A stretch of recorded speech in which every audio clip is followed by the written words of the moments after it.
ঝালকাঠিতে গণভোট নিয়ে সচেতনতামূলক প্রচার চালাচ্ছে জেলা প্রশাসন। জেলা জুড়ে গণভোটের গুরুত্ব, উদ্দেশ্য ও প্রক্রিয়া নিয়ে জনসাধারণকে উদ্বুদ্ধ করতে নানাবিধ কর্মসূচি পালিত হচ্ছে।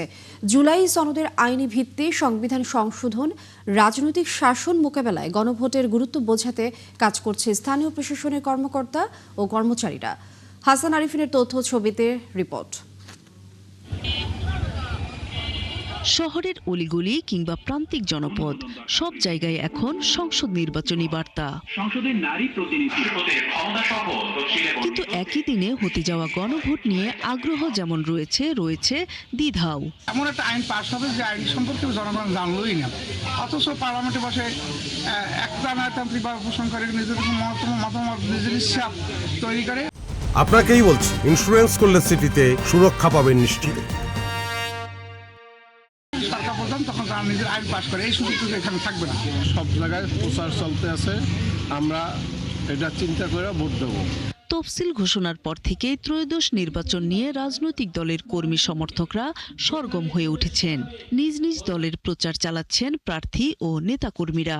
একই সাথে গণভোট নিয়ে সচেতনতামূলক প্রচার চালাচ্ছে জেলা প্রশাসন। জাতীয় নির্বাচন সম্পর্কে তো ব্যাপক আলোচনা শোনা যাচ্ছে, ব্যাপক প্রচার প্রচারণা শোনা যাচ্ছে। বাস্তবায়ন কতটুকু হয় জানি না, তবে গণভোটে হইলে কথা বলার অধিকার থাকবে। ঝালকাঠির 4টি উপজেলার 32টি ইউনিয়নে গ্রামে গ্রামে উঠান বৈঠক, মাইকিং, ব্যানার, পোস্টার সহ বাজারগুলোতে চলছে গণভোটের ভিডিও এবং নাটিকা প্রদর্শনী।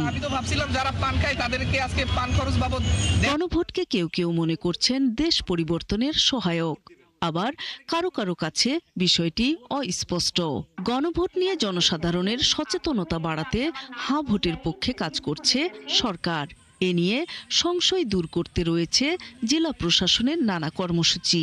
আমরা জেলা পর্যায়ে সমাবেশ করছি, জেলার সকল কর্মকর্তাদের নিয়ে, প্রেস ক্লাবের সদস্যদের নিয়ে, সুশীল সমাজ সহ সুধী সমাবেশ করা হয়েছে। জেলায় 239টি কেন্দ্রে ভোট গ্রহণ অনুষ্ঠিত হবে, আর ভোটার সংখ্যা 5,54,180 জন। নূর তাজমিন নীর, 71।